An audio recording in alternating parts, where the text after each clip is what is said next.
Kozhikode Conolly കനാലിൽ വീണയാളെ കണ്ടെത്തി. കോട്ടൂളി സ്വദേശി പ്രവീണാണ് കനാലിൽ വീണത്. പിന്നീട് നടത്തിയ തെരച്ചിലിൽ അബോധാവസ്ഥയിലായാണ് കണ്ടെത്തിയത്. കനാലിൽ നിന്നും മീൻ പിടിക്കുന്നതിനിടയിലായിരുന്നു സംഭവം. വിവരങ്ങളുമായി ദിഷ്ണ ചേരുകയാണ്. ദിഷ്ണ, ഫയർഫോഴ്സും നാട്ടുകാരും പോലീസും നടത്തിയ തെരച്ചിലൊടുവിലാണ് പ്രവീണിനെ കണ്ടെത്തിയിരിക്കുന്നത്.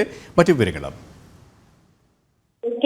ഇന്ന് 7:30 കനോലി കനാലിൽ കോഴിക്കോട് സരോവരം കനോലി കനാലിൽ മീൻ പിടിക്കുന്നതിനിടെയാണ് യുവാവ് വെള്ളത്തിൽ വീണെന്ന് കണ്ടിരുന്ന ഒരു വ്യക്തി പോലീസിനെ അറിയിച്ചത്. തുടർന്ന് ഫയർ ആൻഡ് റെസ്ക്യൂവും പോലീസും ഒക്കെ സ്ഥലത്തെത്തി തിരച്ചിൽ ആരംഭിക്കുകയായിരുന്നു.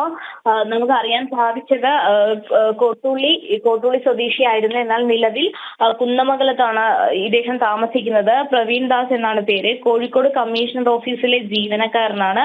ഉടൻ തന്നെ ഫയർഫോഴ്സും സ്കൂബ ടീമും ഒക്കെ സ്ഥലത്തെത്തി തിരച്ചിൽ നടത്തി. ഇതിന്റെ ഭാഗമായി തന്നെ ഇദ്ദേഹത്തെ കണ്ടെത്താൻ കഴിഞ്ഞു. അബോധാവസ്ഥയിലാണ് കണ്ടെത്തിയത്. തുടർന്ന് ആശുപത്രിയിലേക്ക് മാറ്റിയെന്നാണ് നിലവിൽ നമുക്ക് ലഭ്യമായിട്ടുള്ള വിവരം.